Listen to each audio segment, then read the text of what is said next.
nossa amiga Sandra, eu trouxe um tema, né, ali vocês estão vendo a palavra esperança, mas a gente vai falar um pouco mais do que isso lá, né? Deixa eu só passar aqui, só um minutinho. Nós vamos falar como a gente espera que esse mundo se torne melhor. E através dessa palavra esperança, que é tudo aquilo que a gente busca quando nós adentramos a casa espírita, a gente busca entender um pouco mais sobre o Evangelho, né, de Jesus, se aproximar um pouco mais de Deus, e a gente precisa entender melhor através, né, de Allan Kardec, quando ele iniciou a proximidade dele com os espíritos e fez o estudo, né, e toda a literatura aí do Pentateuco. Então ali o verdadeiro cristão, né, a esperança é de um ser melhor, porque o nosso mundo, ele não vai se tornar melhor se nós não nos tornarmos melhores, cada um de nós. Então é nisso que nós vamos estudar hoje, isso que nós vamos ver hoje. Então os objetivos do nosso estudo da noite, né, ali eu pus uma imagem de Jesus, a casa espírita, né, e para exemplificar melhor. Então os objetivos desse estudo hoje é entender as características do verdadeiro cristão espírita, né, do verdadeiro espírita, segundo os espíritos, o que eles dizem, o que eles trouxeram para nós de conhecimento através de Allan Kardec, e abordar nosso comportamento como trabalhadores na seara do Cristo, mas não se limitando somente os trabalhos à casa espírita, e sim no nosso convívio social, familiar, né, e em todo lugar, porque o que os espíritos trouxeram, né, para Kardec e para nós é uma transformação moral, né, e essa transformação moral é a base de um mundo melhor, ou seja, a esperança, ela não está externa, ela está dentro de nós, do que cada um de nós passe a ser a cada dia, ou seja, a evolução que cada um de nós temos que ter a cada dia, para que a gente torne esse mundo, passe de um mundo de provas e expiações para um mundo de regeneração. São escalas que a maioria, não sei se todos aqui, quem daqui é a primeira vez que vem na casa? Por favor, levanta a mão. Bom, 2 pessoas ali. Bom, enfim, então esse estudo ele traz esse objetivo, tá? Para que a gente entenda o que Allan Kardec trouxe dos espíritos e a gente consiga entender melhor como nós devemos fazer para que a nossa evolução seja mais rápida, né? Agora, o tempo, ele é de cada um, evidentemente, né? Cada um tem o seu tempo, cada um escolhe, é como uma faculdade. Eu inicio um estudo, né, em uma determinada área profissional, e se eu estudar mais, eu vou me formar mais rápido. Se eu exercitar mais, eu vou me formar mais rápido. Agora, eu posso pegar algumas DPs, né? A gente chama de dependência. A gente pode pegar algumas DPs no meio do caminho aí, que é o natural, nessa disciplina que eu estou falando aqui, né? Que é a moral, a transformação moral. E o verdadeiro espírito, ele tem os caracteres. E uma frase, né, que Allan Kardec deixou foi o seguinte: reconhece-se o verdadeiro espírita pela sua transformação moral e pelos esforços que faz para domar as suas más inclinações. Vamos lá. Transformação moral, más inclinações e domar, né? Domar e más inclinações. Vamos dar uma analisada um pouquinho mais. Está lá no capítulo 17, né, do Evangelho segundo o Espiritismo, nos Seres Perfeitos. Então, transformação moral, esforços e dominar as más inclinações. Para a gente começar a entender o que os Espíritos trouxeram para nós e que o Kardec entendeu e trouxe e deixou nessa frase, é importante entender que não há como a gente fazer qualquer transformação sem esforço. E nesse turbilhão do mundo, no mundo atual que nós vivemos, né, eu estou com 47 anos, eu vi uma grande transformação. Há aqueles que veem que o mundo está pior. Eu coloquei a palavra esperança lá justamente por isso. Eu não vejo assim. Os Espíritos trazem para a gente, dentro do Evangelho segundo o Espiritismo, né, no Livro dos Espíritos, eles trazem para a gente uma visão totalmente diferente daquilo que muitas pessoas acreditam, que o nosso mundo, ele, na questão moral, ele está parado ou regredindo. Tem pessoas que pensam assim, mas não. Nós estamos aqui, tanto é que hoje, né, todos vocês estão aqui, todos nós, né, e hoje só não está cheia a casa porque choveu, e muitas pessoas às vezes vêm, não tem carro para vir, vem a pé, a gente até entende isso, enfim. E então esse esforço que cada um de nós temos que fazer, ele tem que ser verdadeiro, e ele tem que ser com um foco, com um objetivo. E esse objetivo, ele está muito claro para a gente no Livro dos Espíritos e no Evangelho segundo o Espiritismo. E esses são, né, os dois principais livros para a gente poder acompanhar e estudar. Ler, né? Ler é uma coisa, acompanhar é outra, estudar é além. Estudar e colocar aquilo que está ali em prática. Agora, domar, aí vem o próximo passo, né? A gente tem que ter o esforço para buscar a transformação moral, e a gente tem que domar. É muito complicado hoje, né? As pessoas também acham que é difícil mudar.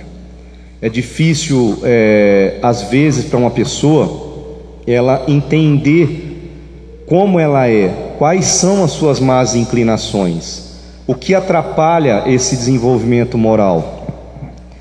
E os Espíritos deixam para a gente, né, algumas observações muito claras de como a gente consegue fazer isso, né? Então, a partir do momento que a gente já sabe que a gente tem que transformar-se moralmente, nós temos que ter esforço, nós temos que domar essas más inclinações, são os nossos vícios, né? Aquilo que a gente tem de mal, porque aquilo que tem de bem a gente tem que melhorar, amplificar, né? Não estou falando de bem só para consigo mesmo, mas para o próximo. Então a gente primeiro olha para dentro de nós e entende o que eu tenho. Por exemplo, eu olho para mim e falo, o que eu tenho de má inclinação nesse momento, porque no momento passado eu tinha muito mais.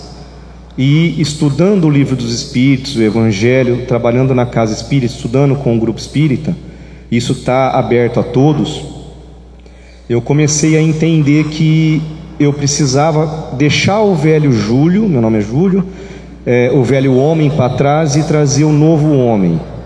Mas era muito difícil, porque esse mundo muito material, e é material, é claro, né?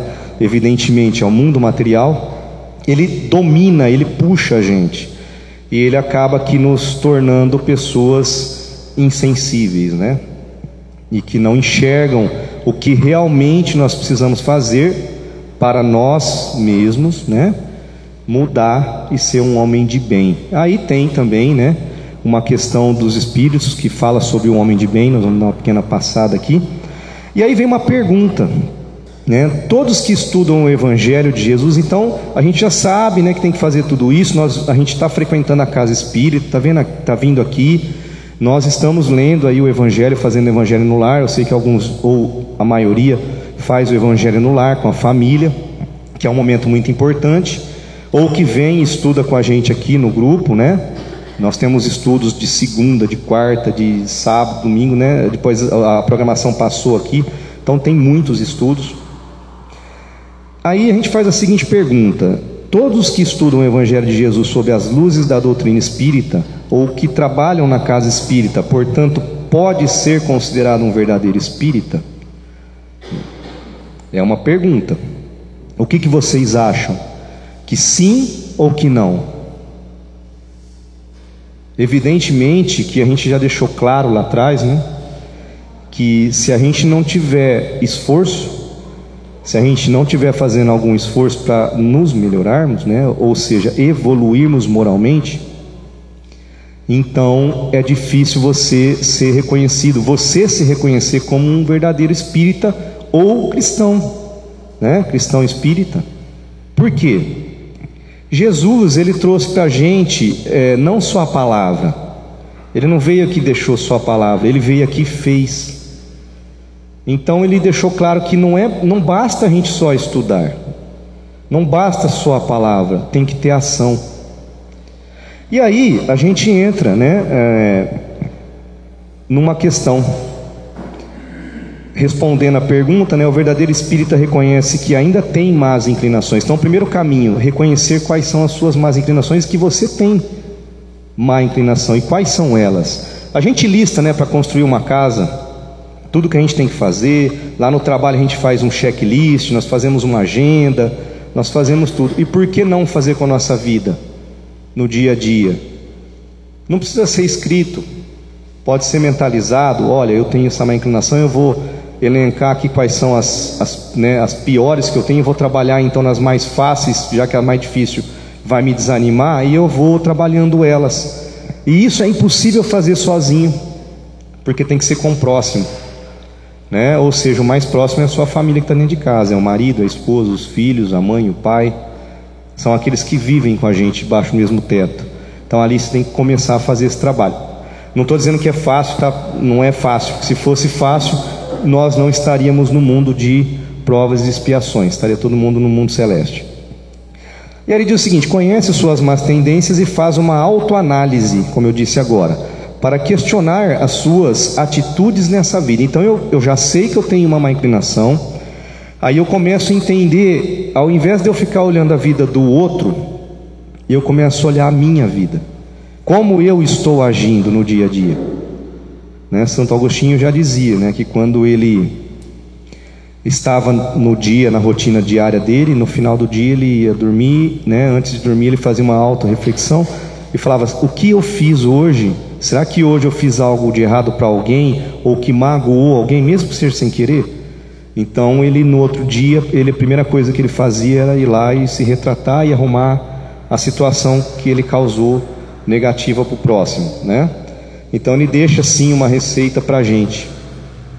E aí a gente continua, faz uma autoanálise para questionar suas atitudes na vida, nessa vida, nos erros, porque é nos erros que a gente vai encontrar os nossos problemas, onde eu tenho as minhas más inclinações, causando para si e para o próximo algumas decepções, que é isso que eu falei de Santo Agostinho, que ele deixou para a gente.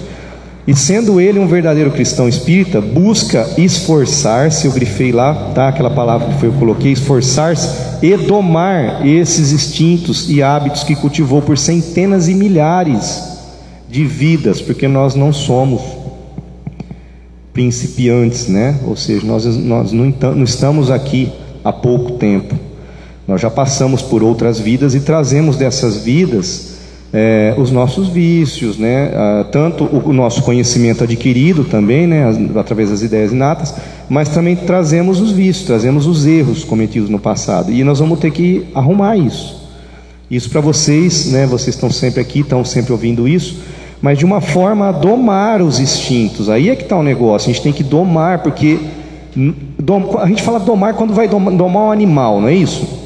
A gente entende assim nesse mundo: eu vou domar um cavalo lá que é selvagem.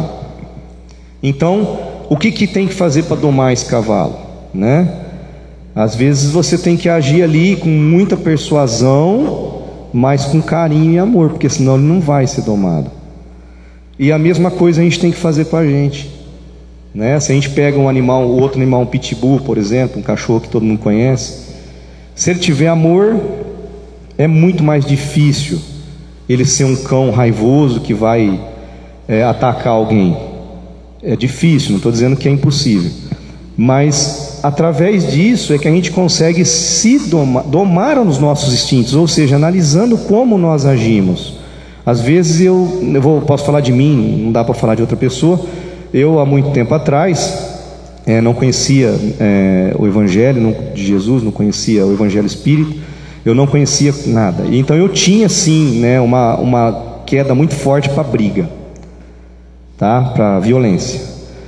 E eu, olhando hoje, totalmente ao contrário disso hoje, eu enxergo, na minha juventude, bem lá atrás, eu enxergo que é isso mesmo, essa palavra que os Espíritos colocaram aqui, domar, era para mim.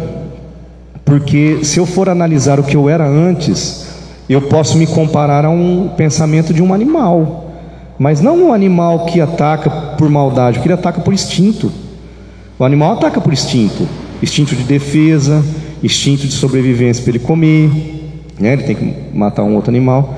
E aqui ele fala isso, olha lá, domar esses instintos e hábitos. Aí, a hora que você começa a se transformar, você começa a ter um pensamento diferente da vida, mas a base é Jesus.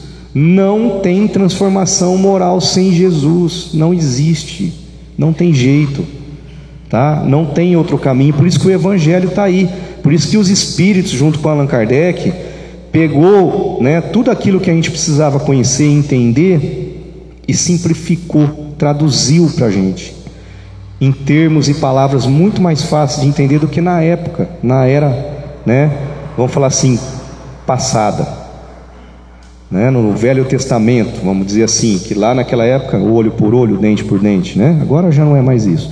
Hoje eu entendo, né, o que Jesus disse quando ele pede para dar outra face. Eu entendo melhor, porque eu, naquela época que eu tinha esses instintos, essa tendência, né, eu achava, não, mas como eu vou dar outra face? Como? Alguém vai bater em mim? Olha só a ignorância que eu tinha, a ignorância moral é grande, violenta. E o nosso mundo hoje está assim, mas ele não está parado, ele está em progresso moral. E nós estamos conseguindo. Nós estamos conseguindo. E isso é importante a gente entender. E cada um de nós temos que fazer esse esforço, mas de verdade. Então ele fala aqui, ó, esses instintos e hábitos que cultivou por centenas de milhares de vidas, encontra nos exemplos do Cristo o caminho, né, de sua transformação moral. É o que eu disse, sem Jesus não tem condições, não tem jeito. Nós vamos pegar a nossa DP nessa disciplina, nessa faculdade, né? E a medida necessária desse esforço, né? Então lá no livro O Céu e o Inferno, na segunda parte, no capítulo 1, item 14, página 172, eu coloquei ali, para que cada qual trabalhe na sua purificação, reprima as más tendências e domine as paixões, parando aqui, paixões. Então nós falamos lá de instintos, agora nós estamos falando de paixões, né? As paixões, elas prejudicam a gente quando a gente não controla elas, porque quando você deixa uma paixão controlar você, né, aí o negócio fica meio perdido, porque você perde as regras. Por exemplo, paixão pelo dinheiro, paixão por um objeto, paixão por uma doutrina, vira o quê? Algo incontrolável. Então tudo aqui tem que ser com equilíbrio. Nunca a gente pode parar de observar o que eu estou fazendo, né, para que eu tenha um sucesso em algo. Eu tenho que observar como eu vou me comportar, se aquilo está dentro das leis divinas e dentro dos exemplos do Cristo. Eu tenho que olhar isso daí. Eu vou errar, claro, todos aqui vão errar.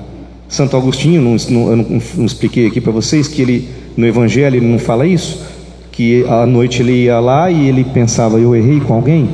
Então ele fazia isso. Então por que não nós? Por que não fazemos isso, né? Agora, para evitar o erro, né, a gente tem que dominar essas paixões nossas, e a gente tem que entender que há limites para tudo isso, né? A gente tem que trabalhar bastante, que o trabalho é digno e ele engrandece e progride, né, o ser humano em todos os âmbitos, tá? Profissional, o trabalho espiritual, o trabalho moral, né? Todos os trabalhos que a gente tem aí na vida. Então, continuando, ele fala assim: preciso se faz que abdique das vantagens imediatas em prol do futuro. Quais são as vantagens imediatas? Aquela que beneficia muitas vezes só a mim. Eu não penso no outro, já não é mais coletivo, eu estou pensando em mim. Então a gente tem que abrir mão dessas paixões, que muitas vezes aquela paixão, seja ela qual for, se eu me deixar levar por ela, ela me dominar, muitas vezes eu não vou pensar no próximo, no coletivo, e eu não vou estar progredindo. Aí sim você pode pensar em você, porque daí você está parando o seu progresso. Atrasar o seu progresso não vai, gente. Parar, não vai, atrasou, eu regredi. Regredir não vai existir, mas parar ele sim, você vai parar, tá bom? Então ele para se você quiser. Agora, se você achar que deve acelerar ele, então preste bastante atenção na vida cristã que nós temos que levar. Jesus, ele deixou muito claro para a gente, no dar a outra face. É para a gente entender a pessoa que está do outro lado, o que ela está fazendo com a gente. Geralmente uma situação, ou é uma pessoa com uma situação que tira a gente do equilíbrio, né? E aí é necessário que a gente faça essa análise. É difícil? Sim, claro, né? Se não fosse difícil, todo mundo era santo. Então ele fala em prol do futuro. Vamos esquecer, abdicar essas vantagens imediatas e vamos pensar na vantagem futura, mas no coletivo. Não pode pensar só no seu interesse pessoal. Visto como para identificar-se com a vida espiritual, encaminhando para ela todas as aspirações e preferindo-a à vida terrena, não basta crer, mas compreender. Essa passagem é muito clara, a gente tem que compreender. Para compreender tem que estudar. Ler não basta. Ler não basta. É estudar, é trocar ideias. De segunda-feira a gente tem o nosso grupo de estudo, né? E a gente discute, são ideias às vezes até diferentes, um pensa de um jeito, outro de outro, e até a gente chegar num consenso a gente faz essa discussão. É muito importante o estudo espiritual da casa espírita, assim, é perfeito para todo mundo entender isso que a gente está falando aqui, tá? E isso evolui muito a gente. Bom, e aí a gente tem que ter essa compreensão. E ele diz o seguinte também: devemos considerar essa vida debaixo de um ponto de vista que satisfaça ao mesmo tempo a razão, a lógica, ao bom senso e ao conceito que temos da grandeza da bondade de Jesus. Eu grifei razão, lógica e bom senso, porque razão, nem sempre, né, a gente acha que está com a razão, e às vezes a gente não quer ceder. Eu sou meio duro nisso daí, minha esposa está ali, ela pode dizer.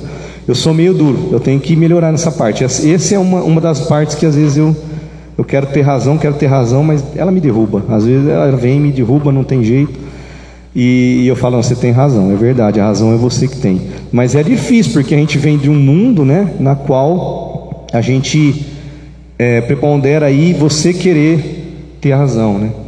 E aí é onde a gente encontra as dissensões, as brigas, né? As rivalidades de todo jeito, enfim, isso é ruim. A lógica, eu sou muito lógico,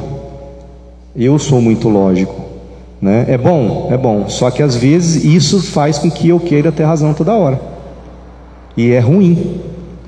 E às vezes eu preciso da parte mais da minha esposa, né? Ela não é tão lógica igual eu, então eu tenho que aprender com ela aquilo que eu não tenho. É uma soma. E às vezes a gente não quer somar, a gente está dentro da mesma família, da mesma casa, do mesmo trabalho.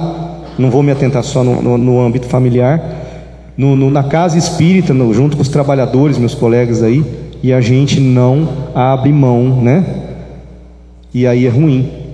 E ao bom senso. Bom senso eu não preciso nem citar, né? A gente começar a compreender aquilo que é certo e que é errado, aquilo que pode e o que não pode, e a gente seguir. E isso o Evangelho de Jesus traz para a gente na vida moral e espiritual. Então a gente tem que estudar bastante sobre isso. A medida necessária para o esforço. A medida necessária para o esforço, um exemplo da passagem do Cristo, né? A gente vai falar aqui sobre Zaqueu, né? Levando ele como exemplo. Acho que todo mundo conhece a história dele na passagem, né, com Cristo. Zaqueu, um cobrador de impostos, né? Ele levava algumas vantagens, e quando Cristo chegou até lá, né, na cidade que ele estava, ele se aproximou, ele ouviu as palavras do Cristo. Ele, um homem, né, como chamavam naquela época, um homem de má vida, ele escutou as palavras e aquilo chamou a atenção dele. Então quando nós estamos achando que nós estamos no fundo do poço, né? eu não tenho mais jeito, eu, né, não consigo me arrumar, ou acha que o outro não consegue também, porque a gente faz esse julgamento, todos fazem. Se a gente levantar a mão aqui e falar, eu não faço, pode ser que tenha alguém mais evoluído aí, né? Se eu estiver falando com algum espírito mais evoluído, eu peço desculpa, mas eu digo que a maioria, né, tem essa questão, às vezes até sem querer a gente faz julgamento.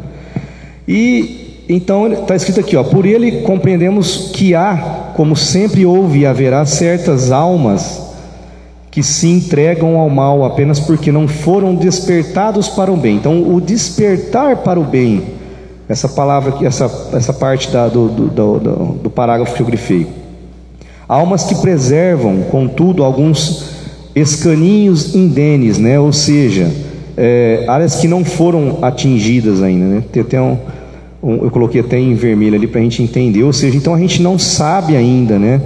Às vezes aquela pessoa não conhece que ela tem essa parte e que é boa, então ela tem que explorar, ela tem que entrar dentro dela e falar assim, no íntimo, e falar, eu tenho algo de bom e eu quero fazer esse algo de bom fluir, né? E ali Jesus, com Zaqueu, voltando a Zaqueu, ele despertou isso em Zaqueu, né?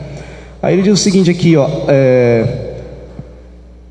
voltando aqui, as misérias e torpezas mundanas, né, constituindo-se terreno fértil, onde a semente dos ideais nobres e generosos pode a qualquer momento germinar, florescer e frutificar abundantemente. Zaqueu era uma dessas almas, arrecadador de impostos, enriquecera ilicitamente, né, e vivia defraudando o próximo com exacções, né, ou seja, ato de exigir, e lucros escandalosos. Mas ao despeito disso, a doutrina do mestre encontra ressonância em seu coração e por isso ardia em desejo de conhecê-lo. Quando ele foi conhecer Jesus, né, e quando Jesus foi para a casa dele, todo mundo achou isso um absurdo, né? Bom, mas você vai na casa do homem de má vida?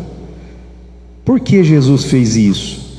Porque Jesus queria mostrar para a gente, e deixou isso muito claro com a transformação de Zaqueu, que todo mundo pode mudar, basta que a gente entenda, né, aquilo que a gente tem de má tendência, como Zaqueu entendeu, e ele falou, né, para Jesus que ele ia repor tudo que ele tirou 4 vezes mais, né, para cada pessoa que ele tirou, que ele já tinha feito, né, tirado como impostos ou de lucros que não era para ele ter. E ele começou então o seu caminho de regeneração, mas ele poderia ter ficado lá. Aí o que ele fez? Ele abdicou então das paixões, porque a paixão dele qual era? Era o dinheiro, né? Era viver ali uma vida confortável com o dinheiro dos outros, tudo bem, mas enfim, ele abdicou, ele abriu mão naquele momento. Ele falou, não, agora eu não quero mais essa vida, eu quero uma vida diferente. E aí Jesus mostrou para ele o caminho e a salvação, e Zaqueu seguiu o coração dele, e o coração dele pedia para que ele mudasse. Então ele fez isso, ele se esforçou para ele chegar nisso. E ele fez. Então é por isso que existe a necessidade da gente ter que estudar, né, os exemplos do Cristo, e a gente exemplificar todo dia um pouquinho, passo a passo, né? Isso está lá no Páginas do Espiritismo Cristão, capítulo 6, página 24. Bom, um roteiro exemplar para o tema, né? Tem as 13 obras psicografadas por Chico Xavier, com o espírito de André Luiz. Aí são vários, né? Só uma sugestão, e a gente pode entender bastante, né, em algumas passagens ali. O livro Ação e Reação é muito bom, ele dá uma visão muito boa, né, do que a gente faz e o que volta para nós. Então, se eu emano bem, se eu faço bem, se eu faço justiça, né, se eu tento ser um homem justo o máximo possível, a justiça vem para você também. Então é claro que nós não esperamos o prêmio, porque nós temos essa natureza, né, de esperar algo de volta, o que é natural nesse mundo, né? Mas no mundo, né, onde o Cristo colocou para a gente os exemplos dele, no Evangelho segundo o Espiritismo, os Espíritos junto com Allan Kardec, a gente entende que aquilo que você emana é aquilo que você recebe, né? Aquilo que volta para você. Nós somos uma antena. Se meu pensamento é ruim, eu vou emanar energias ruins, né? No meu trabalho, principalmente, na minha casa. Então eu tenho que sempre estar emanando energias boas, pensamentos positivos. É fácil sempre fazer isso? Evidentemente que não, mas lembre, nós temos que sempre ficar vigiando as nossas ações. E entre essas ações, não estou dizendo só ação material, tem as ações mentais. Essas ações mentais são tão importantes quanto qualquer outra. Por quê? E principalmente para que a gente se aproxime de um nível mais alto com os espíritos, né? Porque se eu tiver pensamentos ruins, eu vou atrair os espíritos dessa mesma natureza. Como é que eu vou me aproximar de um espírito protetor, porque todos temos, se eu não tenho, né, a fé que ele está aqui comigo, que ele vai me orientar, que ele vai me ajudar? Ele não vai fazer para mim nunca, né? Mas ele vai me orientar, me intuir através de pensamentos, através de um monte de coisas, de situações. Tem gente que pelo o trabalho do dia a dia, né, a vida cotidiana, fica tão fixado nisso que não enxerga os sinais de Deus na nossa vida. Não enxergam.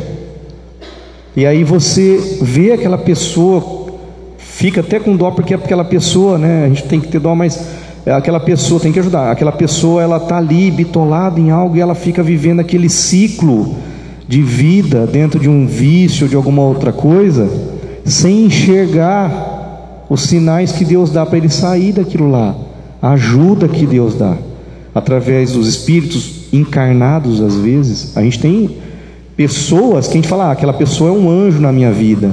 Ela não é um anjo, mas na vida de alguém ela fez algo de bom que transformou a vida daquela pessoa em algo melhor. Às vezes nós aqui, qualquer um de nós, fazemos isso, ajudamos o próximo, e é um sentimento muito bom, porque ele vem e ele transforma a pessoa que está sendo ajudada, mas muito mais você, porque quando você entende que você tem o amor daquela pessoa, e é um verdadeiro, né? Não é aquele amor porque você fez algo de material para ela e ela vai ali e te devolve o favor. Não é isso, tá? É o sentimento que fica. Isso é prazeroso. Você encontra, um tempo atrás a gente encontrou duas mocinhas lá numa cidade de Iturama, de Minas. A gente fez um trabalho, né, dentro do centro espírita, era um coral, e a gente pegou muita afeição por aqueles jovens, né? E a gente encontrou elas lá, foi até muito bom. Minha esposa vai lembrar disso. Foi uma emoção para elas encontrar a gente e nós encontrarmos elas também, sabe? Criou um vínculo assim muito, muito legal, e ver elas bem também foi muito bom. Então, enfim, é isso que eu estou dizendo, tá? Elas fizeram muito bem para mim, para minha esposa. Elas ensinaram muitas coisas para mim e para minha esposa, né? E nós estávamos ali como evangelizadores, mas nós aprendemos com elas muito mais do que nós ensinamos para elas, né? Estudamos junto o Evangelho. Bom, o caminho e o exercício diário dentro da casa espírita, né? Evidentemente, a espiritualidade, ela espera a perfeição de nós aqui dentro e fora? Não, mas esperam esforços da nossa parte. Então a palavra aqui é esforço. Se a gente sair daqui dessa casa hoje e ir para a nossa casa, para os nossos lares, e isso aqui ficou só como uma palestra para se ouvir e acabou, então não fez o efeito que a gente esperava, porque a gente precisa estar lá fora fazendo muito mais do que faz aqui dentro, como ouvintes, como estudantes, como trabalhadores da casa, né? Como dirigentes da casa.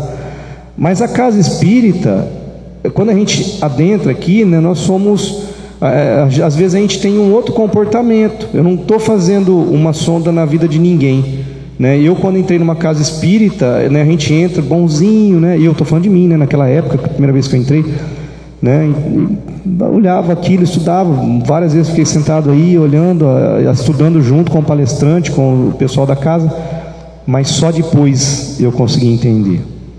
Fez bem? Evidentemente, melhor do que eu estar em outro lugar, em um lugar ruim, né? E depois eu entendi.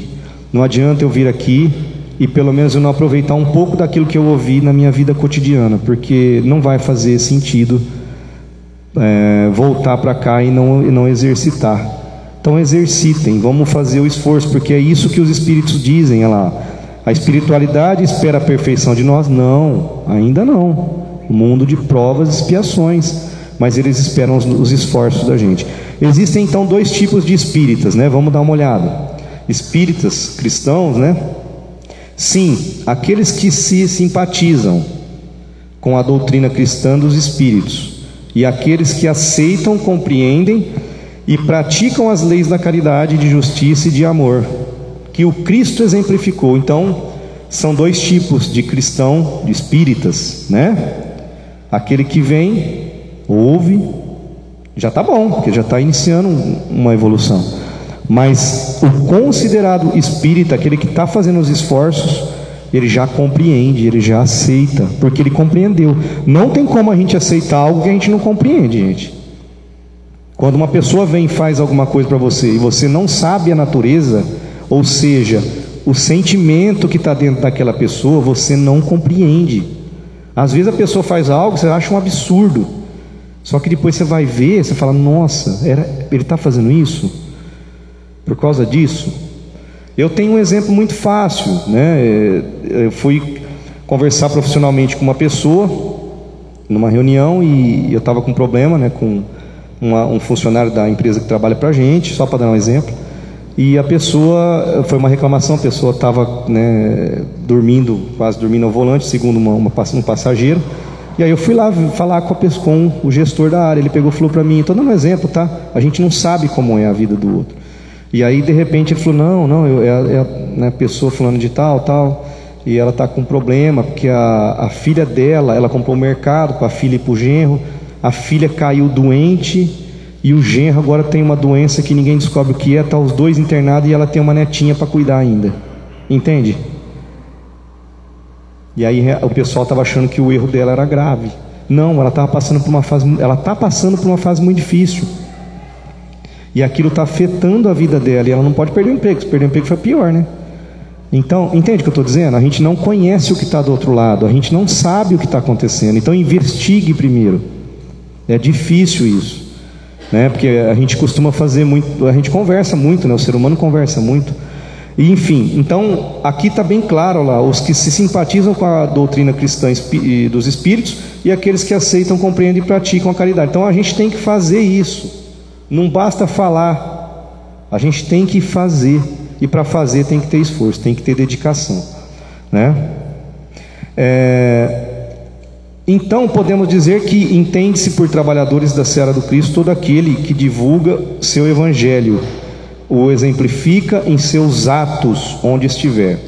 Como, pois, deveriam agir os trabalhadores espíritas dentro e fora das instituições? Essa pergunta é fácil, né? Como Jesus. Nossa, mas você está comparando nós a Jesus?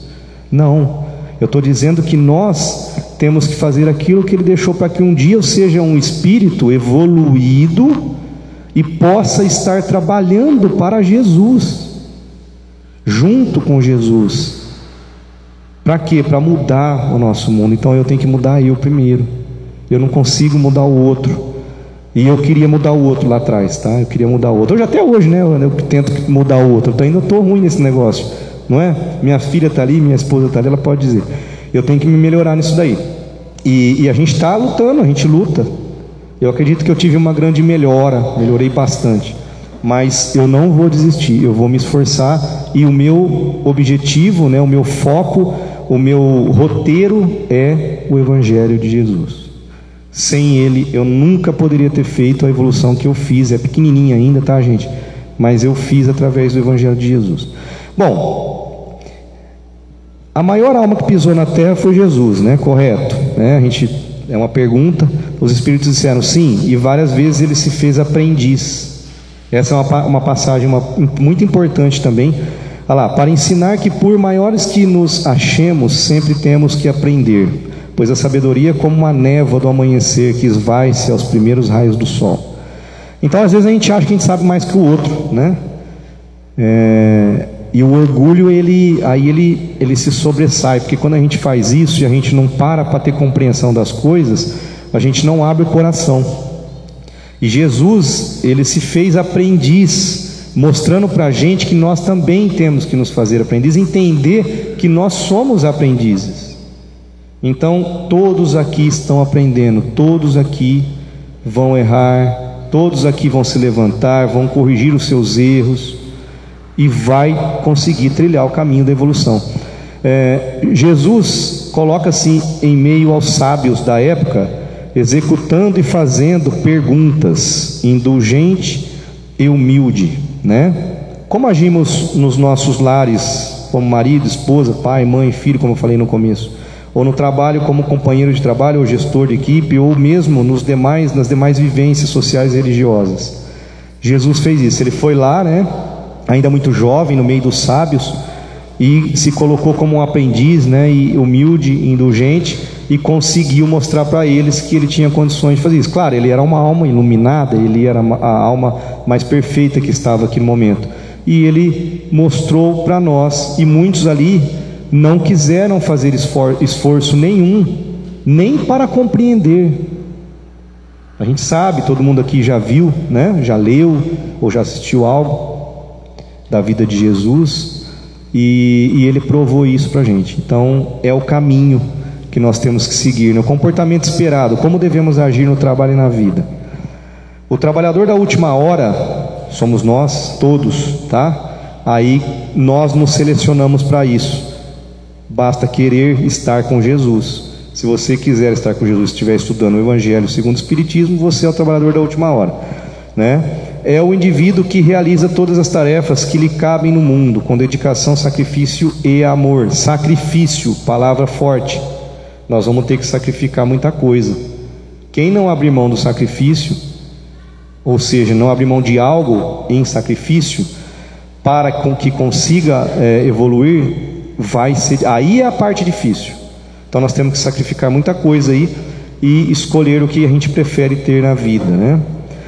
Não é perfeito, mas esforça-se para tornar o mais próximo possível do que descreve o Evangelho segundo o Espiritismo como um homem de bem. Depois, não é o tema aqui agora, mas deem uma lida depois, tá? No Homem de Bem, lá no Evangelho segundo o Espiritismo. Como estamos agindo com nossos companheiros de seara, com aqueles que nos pedem socorro. Às vezes uma pessoa quer conversar com a gente, só conversar, e a gente perde a oportunidade de dar atenção para ela, porque a carência é grande, violenta, gente. Aí está cheio de gente morando sozinho, que não tem nem com quem conversar, vai para o trabalho é mecânico, aí vê uma oportunidade, ela começa a falar desenfreadamente, você já assusta, né? Fala, nossa, mas não é porque aquela pessoa tem carência, e escutar é uma caridade, né? E retribuir na conversa também, tá? Então conversem com as pessoas. Às vezes você vê a pessoa, você acha que ela é feliz, que ela está bem, mas não, às vezes ela é uma pessoa sozinha, né? E isso é muito difícil. Bom, com aqueles que nos oferecem ajuda e até com aqueles que nos incomodam e nos perseguem, sim, é uma pergunta também. Nós temos que fazer tudo isso. Então, essa ação, a gente tem que refletir sobre ela. Como está a nossa atitude? Onde a gente pisa? Porque o templo de Deus não está numa casa espírita, num templo evangélico, num templo cristão, né, da parte católico, perdão. Não. Aqui ele traz a oportunidade da gente estudar junto, evoluir mais rápido, trabalhar para o próximo aqui. Mas o templo está dentro de cada um de nós. Ele não é feito de pedra. Não. Ele não é feito de pedra. Então você é o templo dele. Quando você pisa aquele portão lá fora, tudo que você faz é em nome de Deus. Então a gente tem que sair entendendo que temos que agir de uma forma diferente do que a gente age hoje. Onde estão os desafios? Os inimigos da doutrina cristã já se convenceram de que o bombardeio externo não produz os efeitos desejados, pelo contrário, constituem até propaganda. Então não adianta você fazer. Lembra do progresso que eu falei? Não vai parar. Nada vai parar. Jesus não veio aqui na terra achando que esse projeto ia dar errado. Ele já sabe que vai dar certo. Ele já sabe que nós vamos conseguir fazer isso. Mas ele pede esforço e atenção. Atualmente os inimigos do bem procuram agir dentro da própria casa espírita ou de outros templos espíritas, né? Causando aí, semeando discórdia e descontentamento, o estrelismo entre os colaboradores, assim como na vida social e familiar, dentro de casa também, mesma coisa, no trabalho é a mesma coisa. Basta que a gente saia daqui dessa porta e estejamos atentos aos sinais de Deus, e nos lembremos de cada sinalzinho, em que parte do Evangelho eu tenho que usar, o Evangelho do Cristo, o Evangelho segundo o Espiritismo, onde que os Espíritos deixaram para nós ali, bem decodificado, através de Allan Kardec, como eu tenho que agir. Tá fácil, não tá? Eu já tenho, antes eu não tinha, agora eu tenho. Então, se eu já tenho, é só eu compreender aquilo e começar a enxergar na vida o que está acontecendo, compreender. Aí vem o compreender e abdicar então das paixões. É isso, tá? Isso está no livro Os Desafios da Casa Espírita, na atualidade, José Passini, né? E o Reformador. Bom, onde estão as brechas? O fortalecimento do grupo em torno da oração e do esforço para a vivência da ética cristã. Apontam novos horizontes para a convivência salutar e produtiva no ambiente de nossas instituições. Está no geral, tá? O descompromisso com esses propósitos abrirá possibilidades para conflitos insidiosos. Então, está muito claro para a gente, né? O fortalecimento está baseado no quê? Na oração. O que é a oração? Simplesmente é o meio de se ligar ao alto, aos bons espíritos, a Jesus. Então é outro esforço que a gente tem que fazer, né? O ato da oração. Em qualquer momento, não tem local para fazer oração, não existe local. Em qualquer lugar você pode orar em pensamento, né? Ou em palavras. E aí vem, né, a questão aí que acontece muito em qualquer convívio familiar, profissional, religioso, em qualquer lugar profissional. O milindre, né? O milindre lá, os milindres são verdadeiros fantasmas de um centro espírita, como de uma casa, de um ambiente familiar ou de uma instituição aí profissional e tudo mais. Associados às mágoas e ressentimentos, contribuem para fragilizar os laços humanos. Então a gente tem que largar a mão de ser melindroso, sabe? Qualquer coisinha nos fere, qualquer coisinha, né? Tá aqui falando para vocês um aprendiz desse negócio. Eu estou aprendendo, porque eu também me melindro às vezes. Só que eu tenho que começar a enxergar que isso é uma tendência minha, né? Uma má inclinação minha, e o que eu tenho que fazer para dominar essa má inclinação. Então, simplesmente é ficar vigilante, orai e vigiai, porque é disso que a gente precisa, né? Sugestões para evitar o erro do ego, porque tudo nasce ali, né? No orgulho e no egoísmo. Ter normas claras e seguras que determinem limites. Quais são as minhas normas claras e seguras? Quais são os limites que eu tenho que ter para não avançar e não fazer algo errado? Conhecer e aplicar os ensinamentos do Cristo. Eu tenho já o meu roteiro, o Evangelho segundo o Espiritismo. Olha o meu roteiro aqui, ó. Né? Eu não consigo às vezes pensar o que Jesus faria nesse momento, mas eu tive exemplos, né? A gente tem exemplos. O que Chico Xavier, vamos chegar mais próximo de nós aqui. O que Chico Xavier faria se fosse ele no meu lugar? Dá para pensar o que ele faria, né? Muito simples, muito fácil. Né, um homem que foi bombardeado por um monte de coisa, né, perseguido e tudo mais aqui perto de nós, né, e a gente viu na nossa época, vamos dizer assim, espaços de diálogo, né, sempre com respeito e de forma clara, conversar baixo, conversar tranquilo.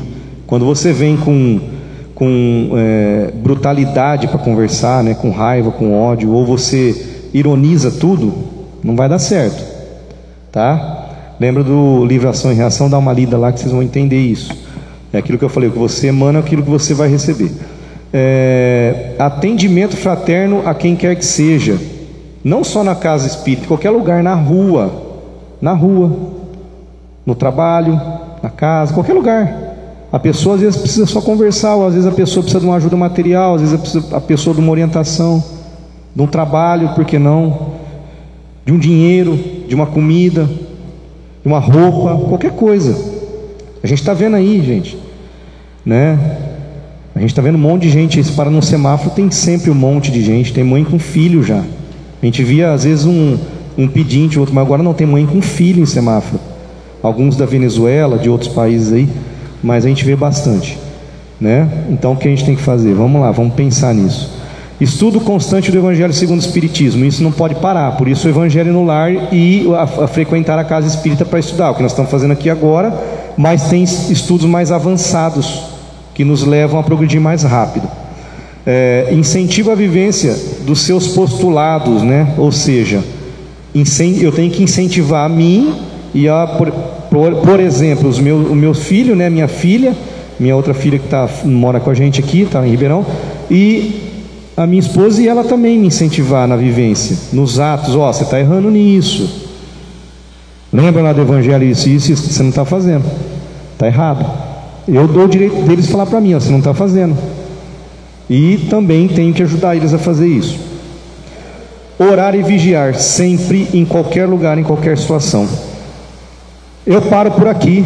Eu queria trazer essa mensagem para vocês. Já deu o horário, passei um pouquinho até, peço desculpas.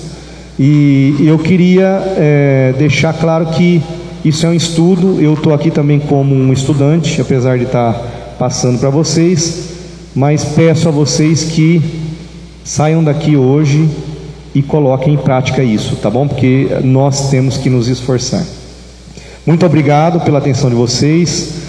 Voltem para os seus lares abençoados e acompanhados pelos bons espíritos, e que Deus abençoe todos vocês. Muito obrigado.